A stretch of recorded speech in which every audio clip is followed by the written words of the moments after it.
जय मसीह। आज के सुबह की आराधना में मैं आपका स्वागत करता हूं और आइए आज की आराधना को हम आरंभ करेंगे और आरंभ में एक गीत गाएंगे जिसका बोल है, पावन है वो प्रभु हमारा, उसकी जय जयकार करो।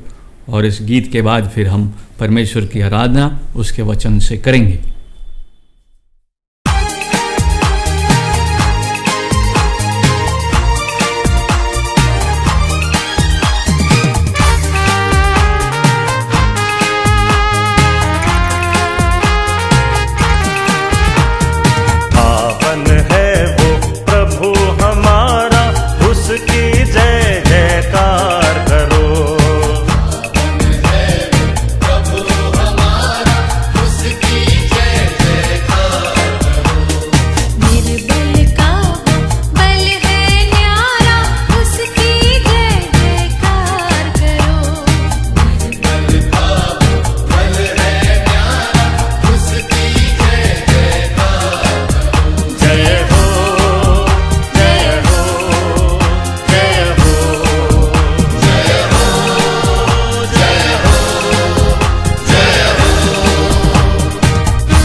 जय जयकार करो। जय हो जय हो जय हो जय हो जय हो जय हो। पावन है वो प्रभु हमारा, उसकी जय जयकार करो। निर्बलता हो बल है न्यारा, उसकी जय जयकार करो। जय हो जय हो जय हो जय हो जय हो जय हो। आइए हम प्रार्थना करेंगे। प्रभु जी, आज के सुबह के लिए हम तुझे धन्यवाद देते हैं। हम धन्यवादित हैं इस अवसर के लिए जो तेरी ओर से हमें मिला है। हे प्रभु, हम धन्यवादित हैं कि तूने हमें उद्धार दिया है, हमको अनंत जीवन का निश्चयता दिया है, इसलिए हम तुझे धन्यवाद देते हैं। हम धन्यवादित हैं प्रभु कि अयोग्य होने के बावजूद भी, पापी होने के बावजूद भी तू हमारे लिए अपने प्राणों को बलिदान करता है, हमें उद्धार देता है और अनुग्रह से प्रभु हम तुझ पर विश्वास कर पाते हैं, इसलिए हम तुझे धन्यवाद देते हैं। हे प्रभु, इस धन्य आशा के लिए जो तूने हमें अपने पुत्र के द्वारा दिया है, हम तुझे धन्यवाद देते हैं। आज के इस समय को हम तेरे हाथ में सौंपते हैं प्रभु। जब हम वचन पर ध्यान देते हैं, उसकी बातों को समझने की चेष्टा करते हैं, हमारे मनों को खोल ताकि जिन बातों को तू हमको सिखाना चाहता है उसे हम ग्रहण करने पाए। सारी आदर और महिमा तुझको देते हैं, यीशु मसीह के नाम से मांगते हैं, आमीन। प्रभु का धन्यवाद हो इस अवसर के लिए जो उसने हमें प्रदान किया है। और जैसा कि हम पिछले कई हफ्तों से अपने आराधना में पहला कुरिन्थी के 15 अध्याय पर ध्यान देते आ रहे हैं। धन्यवादित हैं आपके प्रार्थनाओं के लिए कि आप हमारे लिए, हमारे परिवारों के लिए और कॉलेज के सभी सेवकों के लिए प्रार्थना करते आ रहे हैं। जैसा कि आपको मालूम है कि पिछले दिनों में पास्टर अनिल और उनकी पत्नी बीमार थे, परंतु प्रभु की अनुग्रह से वे अभी अच्छे हैं, घर में हैं और इस दौरान वे रिकवरी कर रहे हैं। प्रभु का मैं धन्यवाद देता हूं कि इन दिनों में वे बहुत हद तक अच्छे हो चुके हैं। आपको धन्यवाद और भी देना चाहता हूं कि आपके प्रार्थनाओं के द्वारा बिहार में जितने लोग हमारे सेवक बीमार थे वे भी अभी चंगे हैं और स्वस्थ हैं और सेवा में लगे हुए हैं। इन दिनों में जैसी परिस्थिति है, आपसे अनुरोध करता हूं कि आप हमारे कलीसियाओं के लिए, सेवकों के लिए, उनकी सेवकाई के लिए प्रार्थना करें। अलग अलग प्रांत में सेवा हो रहा है, बिहार में है, झारखंड में है, उड़ीसा में और बंगाल में। सो आप इन चारों स्टेट्स के लिए प्रार्थना करें और जो लोग इससे जुड़े हुए हैं उनके लिए प्रार्थना करें, उनके बच्चों के लिए प्रार्थना करें। बच्चे बड़े हो रहे हैं, उनकी कई आवश्यकताएं हैं, पढ़ाई करने की आवश्यकता है और पढ़ाई का खर्च अधिक होने के कारण से पढ़ाना संभव नहीं हो पा रहा है, इसलिए हम इन आवश्यकताओं के लिए भी प्रार्थना अवश्य करें। आइए आज की अध्ययन को हम आरंभ करेंगे और जैसे कि हम देखते आ रहे हैं कि पहला कुरिन्थी के 15 अध्याय में पौलुस ने यीशु मसीह के पुनरुत्थान को अपना अध्याय का केंद्र बनाया है और यह दिखाने की चेष्टा किया है कि कैसे यीशु मसीह का पुनरुत्थान एक विश्वासी पर असरदायक होता है। उसकी अनंत आशा के पीछे एक यीशु मसीह का पुनरुत्थान कैसे उसका न्यों है और इसको लेकर के उसने कई तरह से तर्क किया है। पहले के कुछ पदों में 11 पदों तक, 10 पद तक में उसने ऐतिहासिक रीति से तर्क किया है कि यीशु मसीह सचमुच मुर्दों में से जी उठा है और कैसे लोगों ने उसको देखा है। 12वें पद से वह थियोलॉजिकल आर्ग्यूमेंट दे रहा है, तर्क कर रहा है और यह समझाने की चेष्टा कर रहा है कि विश्वासी आज यदि विश्वासी कहला रहा है, यदि आज उसके पास अनंत आशा है, तो उसके पीछे यीशु मसीह का पुनरुत्थान है। यदि यीशु मसीह पुनरुत्थित नहीं हो रहा है तो विश्वासी भी पुनरुत्थित नहीं होंगे। और इसी तर्क को आगे बढ़ाते हुए उसने 29 से 34 पद में और इस बात को समझाया है। आइए हम 29 पद से आगे देखेंगे और मैं चाहूँगा कि आप अपने बाइबलों को खोलें और 15 अध्याय और उसके 29 पद से हम पढ़ेंगे। लिखा है कि नहीं तो जो लोग मरे हुए के लिए बपतिस्मा लेते हैं वे क्या करेंगे? यदि मुर्दे जी उठते ही नहीं तो फिर क्यों उनके लिए बपतिस्मा लेते हैं? और हम भी क्यों हर घड़ी जोखिम में पड़े रहते हैं? हे भाइयों, मुझे उस घमंड की सौंह जो हमारे मसीह यीशु में मैं तुम्हारे विषय में करता हूँ कि मैं प्रतिदिन मरता हूँ। यदि मैं मनुष्य की रीति पर इफिसुस में वन पशुओं से लड़ा तो मुझे क्या लाभ हुआ? यदि मुर्दे जिलाए नहीं जाएंगे तो आओ खाए पिए, क्योंकि कल तो मर ही जाएंगे। धोखा न खाना। बुरी संगति अच्छे चरित्र को बिगाड़ देती है। धर्म के लिए जाग उठो और पाप न करो, क्योंकि कितने ऐसे हैं जो परमेश्वर को नहीं जानते। मैं तुम्हें लज्जित करने के लिए यह कहता हूँ। ना परमेश्वर अपने वचन के पढ़े जाने पर आशीष दे। और जैसे कि हम ये देखते आ रहे हैं कि यह पिछले अनुच्छेदों के साथ इसका कनेक्शन है, इसका संबंध है। और इस अनुच्छेद में जिस तर्क को वह 20 पद से समझाता आया है कि यीशु मसीह का पुनरुत्थान एक महत्वपूर्ण सिद्धांत है, वो हमारे विश्वास का नेव है, वह आगे चल करके उन 27-28 पद में वो आगे दिखाता है कि पुनरुत्थान है, इस कारण से यीशु मसीह का द्वितीय आगमन है। और यदि यीशु मसीह का द्वितीय आगमन है तो न्याय होना ही आवश्यक है और हमारा भी न्याय होगा।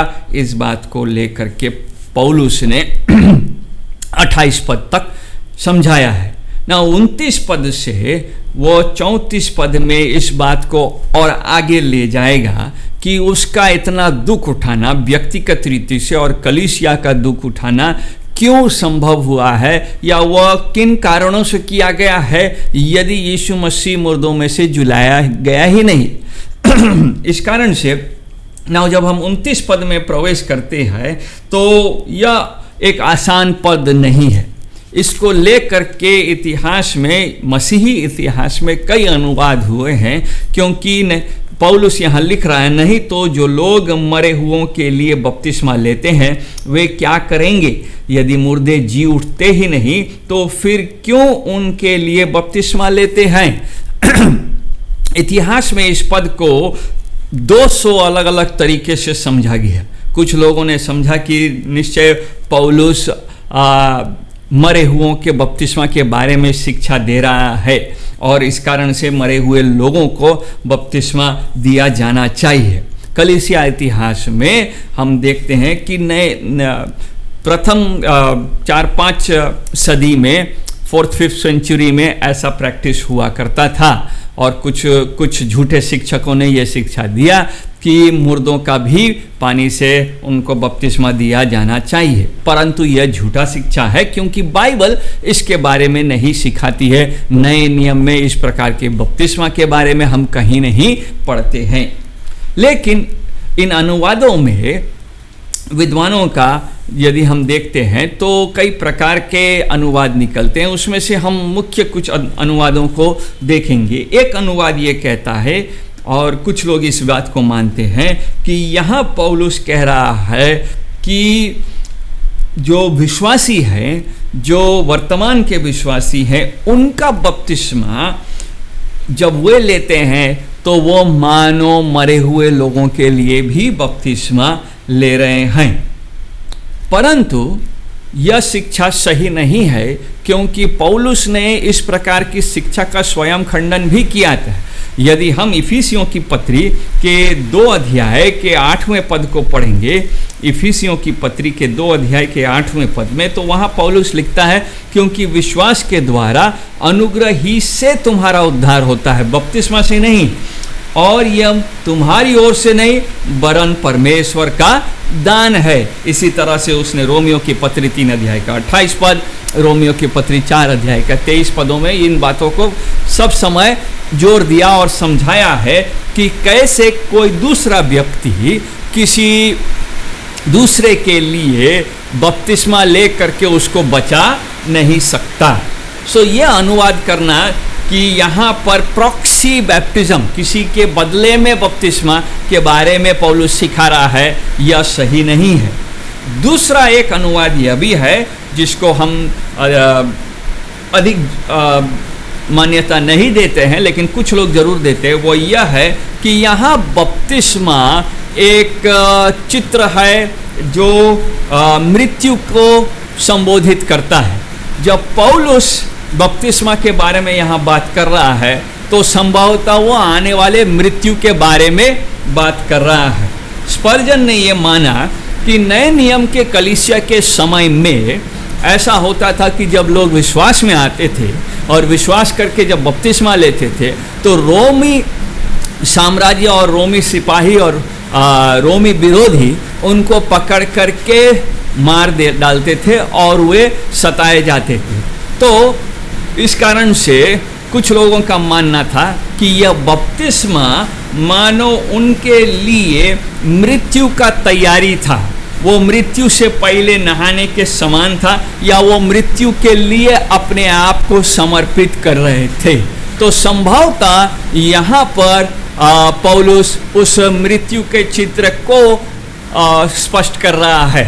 परंतु जब हम 30 पद और आगे के अनुच्छेद को पढ़ते हैं तो ये 29 पद का ये अनुवाद सही नहीं लगता है, क्योंकि वहाँ पर 30वें पद में वह कुछ और आगे बात को और स्पष्ट करता है, जिससे जोखिम उठाने के बारे में बात किया जा रहा है। इस कारण से एक और अनुवाद हो है जिसको मैं समझता हूँ कि यह इस पद के लिए सही है, क्योंकि पौलुस के इस पद को बाकी पदों के साथ जब हम तुलना करेंगे तो संभव तो वो ये कह रहा है उनके बारे में जहाँ लिखा है कि लोग जो लोग मरे हुओं के लिए, जो लोग अर्थात वे लोग हैं जो अभी विश्वास में आए हैं और उनके और वो यीशु मसीह को का गवाही दे रहे हैं और बपतिस्मा से ये गवाही दे रहे हैं कि वे यीशु मसीह के पीछे चल रहे हैं। ये लोग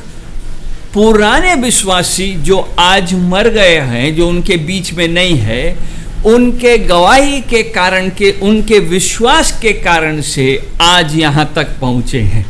सो संभवतः यहाँ पर पौलुस ये बता रहा है कि ये जो लोग हैं वर्तमान, वो इसीलिए है क्योंकि पुराने लोगों के गवाही उनके विश्वास के कारण से और उनके विश्वास में दृढ़ रहने के कारण से वे बपतिस्मा लिए थे, और यह गवाही दूसरों के लिए मसीह के पास आने का कारण बना है। सो संभवतः इस पद को इस रीति से समझा जाना चाहिए। ना यह कनेक्शन यहीं पर अंत नहीं होता, क्योंकि पतरस, माफ कीजिएगा, पौलुस कह रहा है 29वां पद में कि यदि मुर्दे जी उठते ही नहीं तो फिर क्यों उनके लिए बपतिस्मा लेते हैं।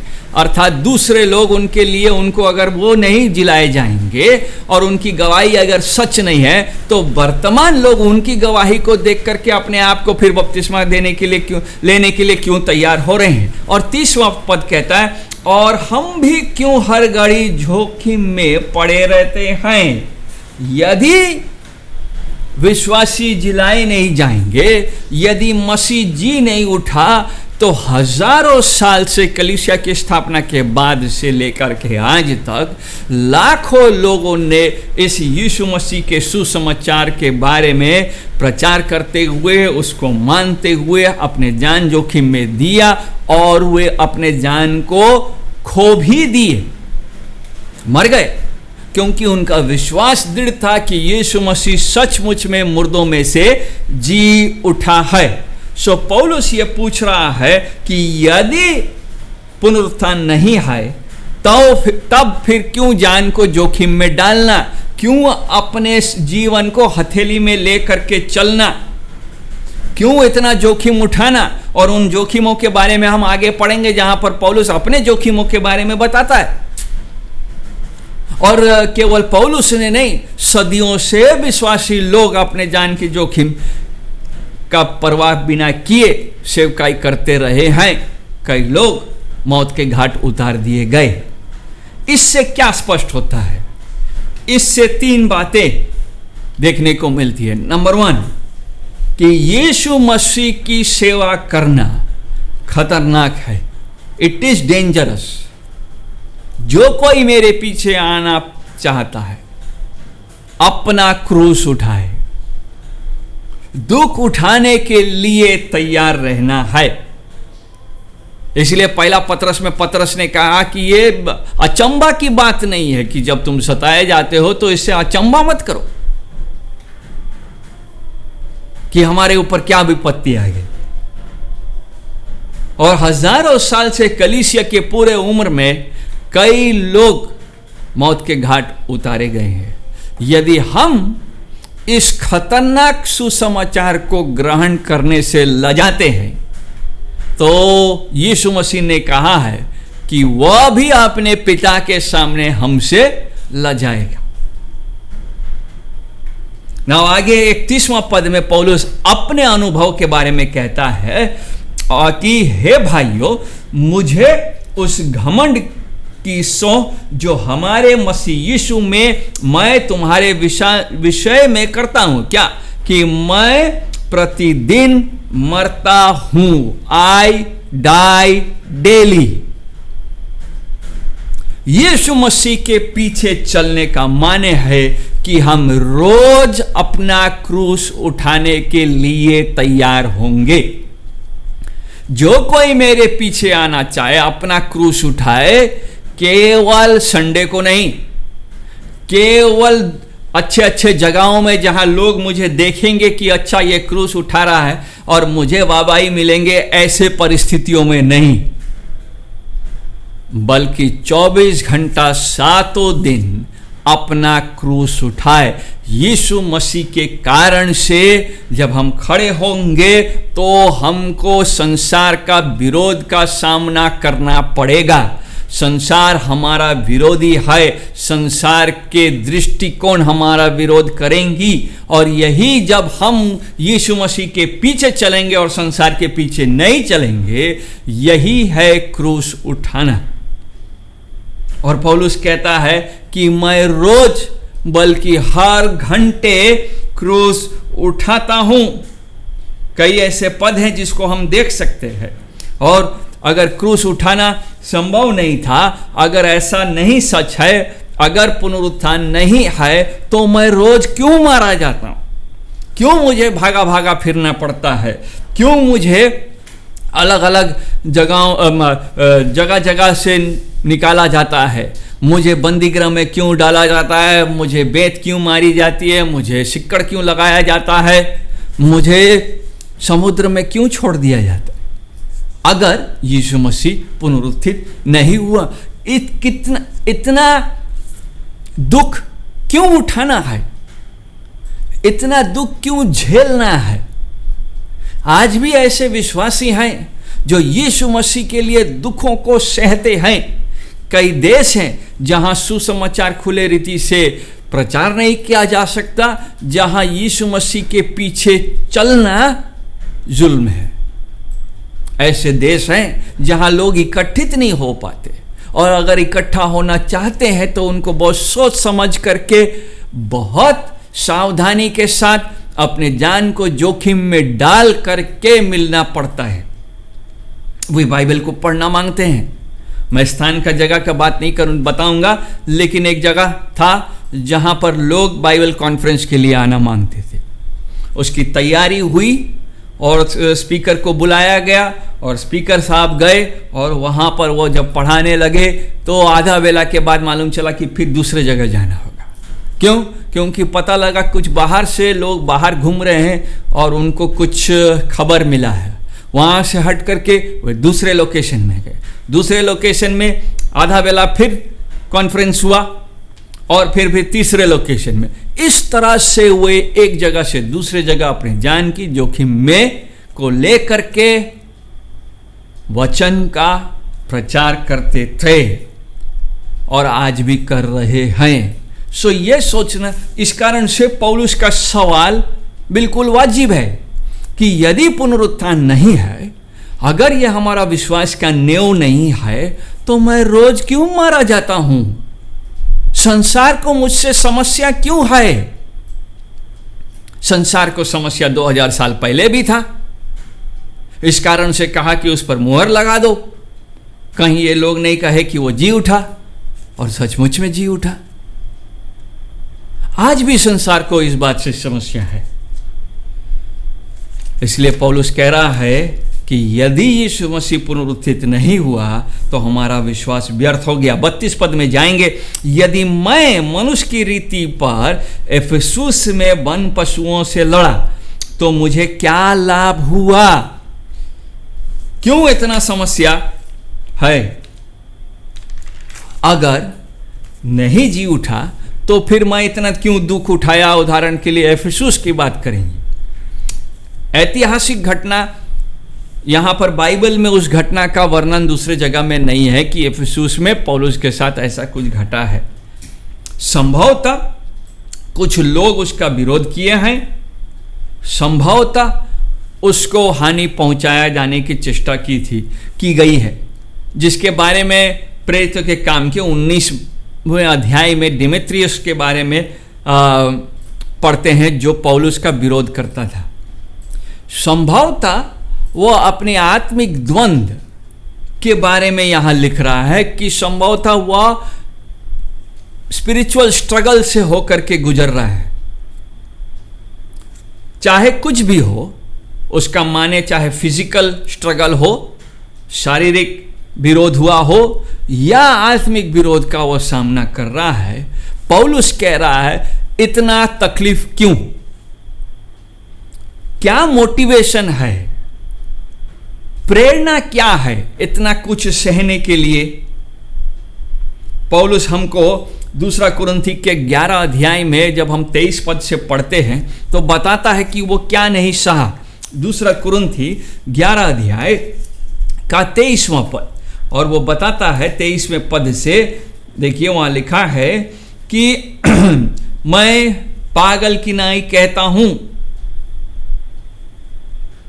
मैं उनमें से बढ़कर हूं, अधिक परिश्रम करने में, बार बार कैद होने में, कोड़े खाने में, बार बार मृत्यु के जोखिमों में। 5 बार मैंने यहूदिया के हाथ से 39 कोड़े खाए, 3 बार मैंने बेते खाई, 1 बार पत्थरवा किया गया, 3 बार जहाज जिन पर मैं चढ़ा था टूट गई, 1 रात दिन में मैंने समुद्र में काटा। मैं बार बार यात्राओं में, नदियों के जोखिमों में, डाकुओं के जोखिमों में, अपने जाति वालों के से जोखिमों में, अन्य जातियों से जोखिमों में, नगरों के जोखिमों में, जंगल के जोखिमों में, समुद्र के जोखिमों में, झूठे भाइयों के बीच जोखिमों में, परिश्रम और कष्ट में, बार बार जागते रहने में, भूख प्यास में, बार बार उपवास करने में, जाड़े में उघाड़े रहने में, और बातों को छोड़कर जिनका वर्णन मैं नहीं करता, सब कलीसियाओं की चिंता प्रतिदिन मुझे दबाती है।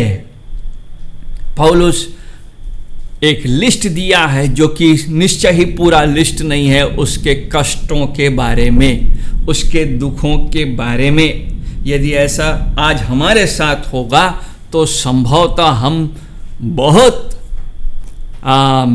अपने आप को महान समझेंगे, परंतु पौलुस ऐसा नहीं है। पौलुस का नींव यीशु मसीह का पुनरुत्थान है। प्रचार करने का उद्देश्य यीशु मसीह का पुनरुत्थान है। पवित्र जीवन जीने का उद्देश्य यीशु मसीह का पुनरुत्थान है। इस कारण से पुनरुत्थान एक मसीही का जीवन का नींव होना चाहिए। वो आवश्यक है कि वह उसका नींव हो। और आगे हम देखते हैं कि वो 32वां पद के दूसरे हिस्सा में कहता है कि यदि ऐसा नहीं हुआ है तो यदि मुर्दे जिलाए नहीं जाएंगे तो आओ खाए पिए, क्योंकि कल तो मर ही जाएंगे। इस पद का दूसरा हिस्सा वह तर्क दिखाता है जो संसार का तर्क है। यदि पुनरुत्थान नहीं हुआ तो मैं क्यों दौड़ रहा हूं, मैं क्यों सताया जा रहा हूं। और दूसरा हिस्सा, यदि पुनरुत्थान नहीं हुआ तो इसका माने पवित्र जीवन जीने की कोई आवश्यकता नहीं है। ये जो हिस्सा है, तो आओ खाओ खाए पिए क्योंकि कल तो मर ही जाएंगे, यह यशाया 22 अध्याय के 13 पद से लिया गया है, जहां पर भटके हुए इस्राएलियों को संबोधित किया गया है। वे इस प्रकार का जीवन जी रहे थे। आज संसार का समस्या यह है, और मसीहों से यही वो तर्क हर समय पूछती है कि आप लोग हमारे समान, हम आपका ध्यान क्यों नहीं है कि आप खाने पीने और मौज करने में क्यों नहीं ध्यान देते हैं, अनंत आशा को क्यों पकड़े हुए हैं। सच तो यह भी है कि आज कलीसिया के अंदर भी यही विचार चलता है कि पुनरुत्थान का हमारे जीवन में कोई व्यक्तिगत छाप नहीं है। हमारा भी सुबह से रात इसी खाने पीने और में चला जा रहा है, और दलील यह है कि कल तो मर ही जाएंगे। हम अपने आप को विश्वासी कहते हैं, हम गिरजा जाते हैं, हम परमेश्वर की आराधना करते हैं, लेकिन पुनरुत्थान में निश्चयता नहीं है। क्योंकि अगर निश्चयता होगा तो व्यक्तिगत जीवन उस निश्चयता के कारण से अलग होगा। व्यक्तिगत जीवन परमेश्वर की आत्मा के अनुग्रह से पवित्रता में आगे बढ़ना चाहेगा, सांसारिकता में नहीं। आज बहुत से मसीही इसी विचार में फंसे हैं और अपने आप को जकड़ के रखे हैं।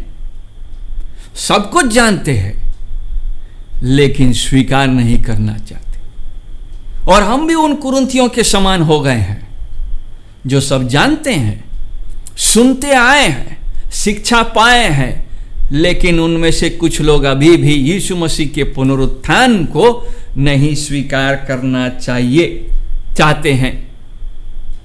यह सिद्धांत कि खाओ पियो मौज करो कल को किसी ने नहीं देखा, यह यूनानियों से आया था, और कुरिन्थ की कलीसिया में यह यूनानी विचारधारा प्रवेश कर चुका है। आज की कलीसिया में भी, हमारे अपने कलीसियाओं में भी संसार की विचारधारा कितनी अधिक जड़ पकड़ लिया। हमारा काम करने का तरीका सांसारिक होता चला जा रहा है। हमारा एक दूसरे के साथ मिलना जुलना, उनसे व्यवहार करने का तरीका सांसारिक होती जा रही है। हमारे में और उनमें फर्क नहीं दिखता है, बल्कि अब तो प्रकाश और ज्योति धीरे धीरे मिलते चला जा रहा है। जब ब्लैक और वाइट मिलता है तो क्या बन जाता है? एक नया रंग बनता है जिसको हम बोलते हैं ग्रे। और आज कई मसीही लोग अपने आप को ग्रे में रखना चाहते हैं। आई एम नॉट श्योर, हमको मालूम नहीं है अभी भी। हो सकता है यीशु मसीह पुनरुत्थित हुआ होगा, मान कहते तो हैं, लेकिन इतना श्योरिटी नहीं है। इस कारण से कल को नहीं देखे हैं, सो जैसा जीवन चल रहा है चलने दो, हमको अपना काम करना है, हम करते जाएंगे, और हमारा जीवन संसारिकता में फंसता ही चला जाता है। सो ऐसे लोगों के लिए पौलुस स्पष्ट है, 33वां पद, धोखा न खाना, डू नॉट बी डिसीव्ड।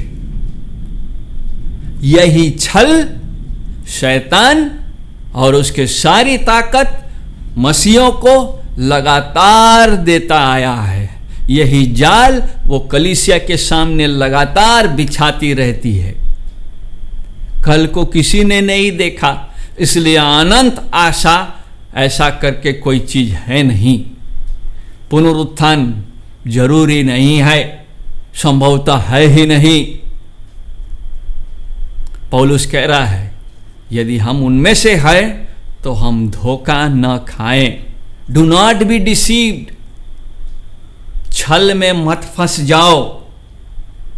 पुनरुत्थान के सिद्धांत को मत नकारो, उसकी सामर्थ को, उसकी ताकत को, उसकी समझ को मत झुटलाओ, बल्कि समय बिताओ पुनरुत्थान की बातों को समझने में, उसके सिग्निफिकेंस, उसका अर्थ को, उसका प्रभाव को और उसके रोज के जीवन में वो कैसा हस्तक्षेप करता है, इन बातों पर ध्यान लगाओ। अगर नहीं करते हैं तो याद रखिए, वचन कहता है बुरी संगति अच्छे चरित्र को बिगाड़ देती है।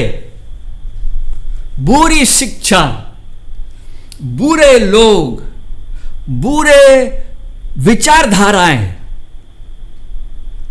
अच्छे सोच के लोग को बुरा बना देती है। इसलिए वहां अंग्रेजी में शब्द है बैड कंपनी करप्ट्स।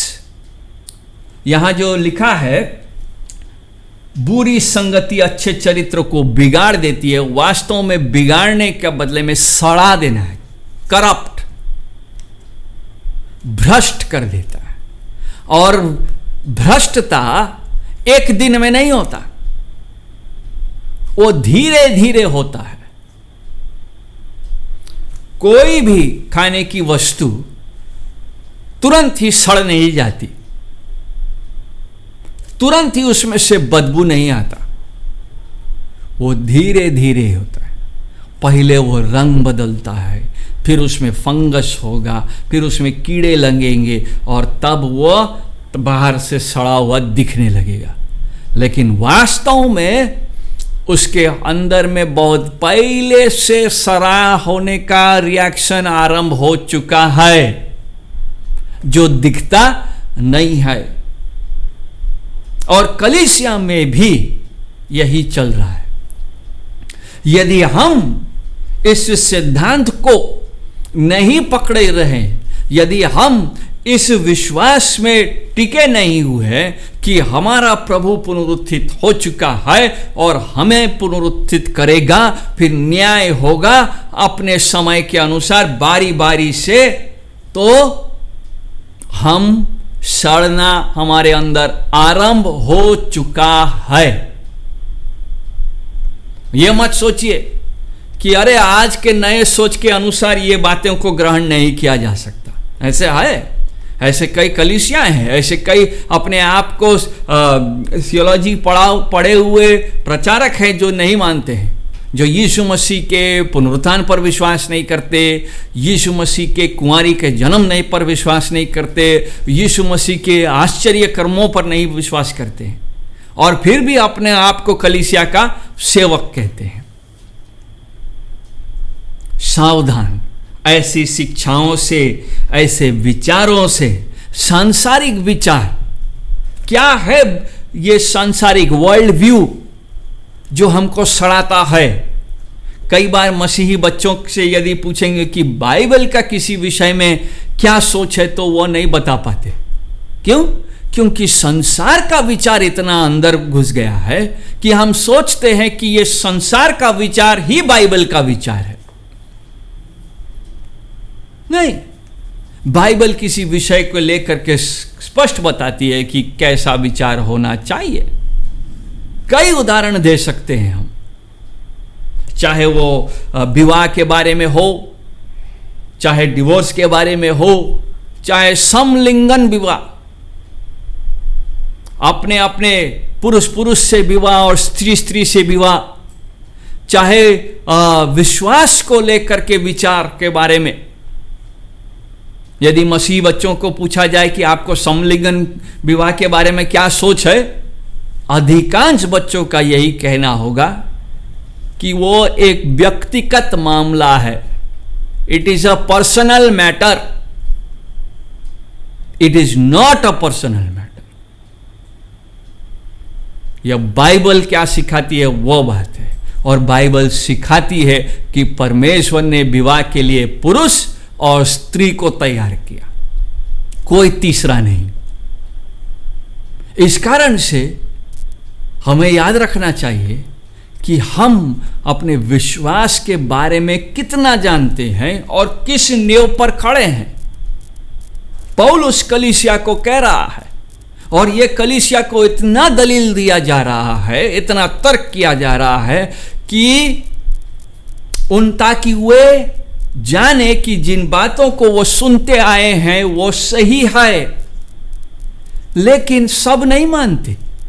इस कारण से उनके बीच में भी बुरी संगति है, उनके बीच में भी ऐसी शिक्षाएं हैं जो सीधे लोगों को सड़ा रही है, और सड़ना धीरे धीरे होता है। इस कारण से जब पौलुस इस लाइन को लिख रहा है कि बुरी संगति अच्छे चरित्र को बिगाड़ देती है, तो वास्तव में वो एक यूनानी पोएट का लेख है, वो पुरानी उसका कोट है। यहां पौलुस अपना ज्ञान नहीं दिखा रहा है कि उसको कितना मालूम है, परंतु वह कलीसिया के लिए चिंतित है। बहुत बार कलीसिया में सड़ाहट आया है, और जहां जहां वो गया, उदाहरण के लिए जब प्रेरितों के काम के 17 अध्याय में पढ़ते हैं तो पौलुस वहां एथेने के लोगों से बात कर रहा है, और एथेने में कुछ ऐसे लोग हैं जो ये जानना चाह रहे हैं पुनरुत्थान के बारे में। और जब यीशु मसीह के पुनरुत्थान के बारे में वो समझाता है तो उसमें से कुछ लोगों ने उस पर मजाक उड़ाया, बकवादी कहा, बोला फिर कभी सुनेंगे। उसी तरह तीतुस में जब हम पढ़ते हैं तो वहां पर भी हम पाते हैं कि ऐसे लोग थे, क्रेते में अगुए थे जो पुनरुत्थान पर विश्वास नहीं करते। इसी बुरा थियोलॉजी, बुरा बाइबलीय शिक्षा आपके नैतिकता पर प्रभाव रखेगा। Bad theology will impact your morality. अगर आप पुनरुत्थान पर नहीं विश्वास करेंगे तब आप यह मानेंगे कि खाओ पियो और मौज करो, क्योंकि कल तो मर ही जाना है। अगर पुनरुत्थान पर विश्वास करेंगे तो पवित्र जीवन जिएंगे, क्योंकि कल तो प्रभु से मिलना है। यदि विश्वास सही नहीं होगा तो चरित्र भी सही नहीं होगा। अगर विश्वास सही नहीं, if you don't believe right, you don't behave right, आपका चरित्र, आपका जीवन जीने का तरीका भी सही नहीं होगा। इस कारण से अंतिम पद 34 पद में पौलुस कह रहा है, धर्म के लिए जाग उठो, धार्मिकता के लिए जागो और पाप ना करो, क्योंकि कितने ऐसे हैं जो परमेश्वर को नहीं जानते। और यह हमारी कलीसिया के लिए भी सच है। कितने ऐसे हैं जो इन बातों पर विश्वास नहीं करते, अपने हृदयों को कठोर करके रखे हैं, नहीं मानना चाहते। इस कारण से उनके लिए यह चेतावनी है, विश्वासियों के लिए आग्रह है, बिकम सोबर माइंडेड, धार्मिकता के लिए जाग उठो। रोमियो की पत्री 13 अध्याय का 11 से 15 जब हम पढ़ेंगे तो वहां पौलुस लिखता है, रोमियो की पत्री उसका 13 अध्याय और उसका 11 पद से वहां लिखा है, और समय को पहचान कर ऐसा ही करो, इसलिए कि अब तुम्हारे लिए नींद से जाग उठने की घड़ी आ पहुंची है, क्योंकि जिस समय हमने विश्वास किया था उस समय के विचार से अब हमारा उद्धार निकट है। 12वां पद, रात बहुत बीत गई है और दिन निकलने पर है, इसलिए हम अंधकार के कामों को तज कर ज्योति के हथियार बांध लें।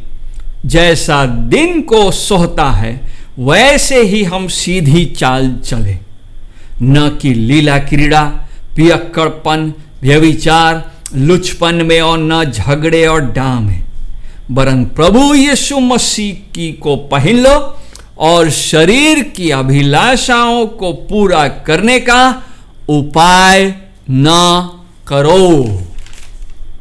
स्पष्ट है वचन कि हमको क्या करना है। हमको पवित्र जीवन जीने की आवश्यकता है। यह सत्यता हमको यीशु मसीह के पुनरुत्थान से मिलता है। पवित्रता का जीने का मोटिवेशन, उसका प्रेरणा हमको यीशु मसीह के पुनरुत्थान से मिलता है। क्योंकि यीशु मसीह पुनरुत्थित हुआ है, हम भी पुनरुत्थित होंगे, और क्योंकि हम उसके साथ मिलाए जाएंगे, हम उससे मिलेंगे, तो हमें तैयारी करने की आवश्यकता है। वो हमको अनुग्रह देता है कि हम उस पर विश्वास करें, और उस विश्वास में अब हमको पवित्रता में आगे बढ़ना है। यही हमारा मोटिवेशन है, यही हमारा प्रेरणा है, यीशु मसीह का पुनरुत्थान। लेकिन पद अंत होता है, मैं तुम्हें लज्जित करने के लिए ये कहता हूं, आई से दिस टू योर शेम। इतना कुछ समझाने के बाद जब पौलुस ये लास्ट लाइन लिखता है तो ये इसमें मन बिल्कुल छोटा होता है। क्यों? किसी कलीसिया को कोई चीज सिखाया जा रहा है और सिखाते समय ये कहा जा रहा है कि तुमने इन बातों को इनकार किया है। हमारी कलीसियाओं के लिए प्रभु क्या कह रहा है? इन शिक्षाओं को लेकर के हमारा क्या विश्वास है? हमारा रोज के मसीही जीवन के पीछे का स्रोत क्या है? व्हाट इज द मोटिवेशन कि हम क्यों मसीही जीवन में चाल चलेंगे? यीशु मसीह का पुनरुत्थान वो प्रेरणा का कारण है, या हम भी सांसारिक लोगों के समान जी रहे हैं? आओ खाए पिए, क्योंकि कल तो मर ही जाएंगे। हम शायद ये नहीं कहेंगे कि कल तो मर जाएंगे, शायद हमने कल किसी ने नहीं देखा, इसलिए क्या जाने कल क्या होगा, चलो आज आनंद कर लेते हैं, थोड़ा सा मजा ले लेते हैं। हे मूर्ख, यदि तेरा प्राण तुझसे आज ले लिया जाए, अगर प्रभु आज आपसे ये सवाल करे, क्या जवाब देंगे? प्रभु करे कि यह बलिदान जो उसने अपने अनुग्रह से हमारे लिए किया है, हम उसको समझ सके और उसके कारण से अपने पापों से पश्चाताप कर सके, उस पर विश्वास करें। प्रभु करे कि उसका पुनरुत्थान हमारे जीवन को न केवल बदले, बल्कि हमारे पवित्र जीवन जीने में हमारी अगुवाई करता रहे। आइए हम प्रार्थना करेंगे। हमारे प्रभु, हम तुझे धन्यवाद देते हैं आज के लिए, तेरे वचन के लिए, इन पदों के लिए जिससे तू हमें साफ सिखाता है कि कैसे तेरा पुनरुत्थान हमारे पवित्रता के साथ गहरा संबंध रखता है। होने दे प्रभु कि यह दृढ़ विश्वास जैसे पौलुस का और बाकी शिष्यों का था और हमसे पहले विश्वासियों का रहा है, हमारा भी हो,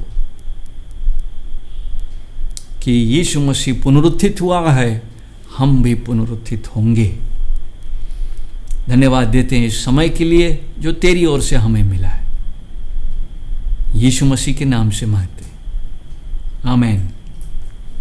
अब हमारे परमेश्वर पिता का प्रेम, प्रभु यीशु मसीह का अनुग्रह और पवित्र आत्मा की सहभागिता हम में से हर एक के साथ युगानी युग तक बनी रहे।